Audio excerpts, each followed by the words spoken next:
माझे नाव याज्ञिकी प्रवीण मोरे। माझ्या मॉडेलचे नाव आहे वॉटर सायकल म्हणजे पाण्याचे जलचक्र।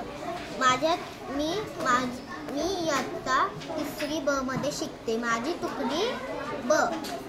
बऱ्याचदा पाऊस पडतो। पावसाला पाहून माझ्या मनात एक विचार आला। त्या प्रश्नाचे उत्तर मला समजले आहे। त्याचे उत्तर मी तुम्हाला या मॉडेलच्या साहाय्याने सांगणार आहे।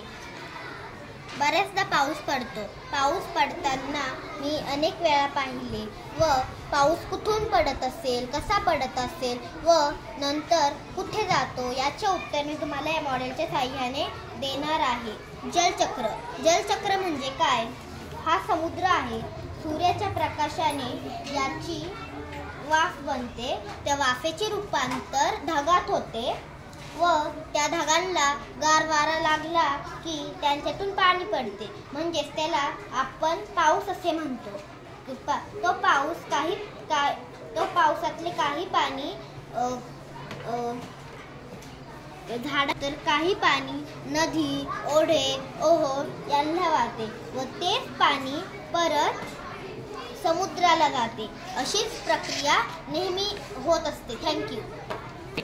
याला जलचक्र म्हणतात। यावरच पूर्ण सृष्टी अवलंबून आहे। थँक्यू।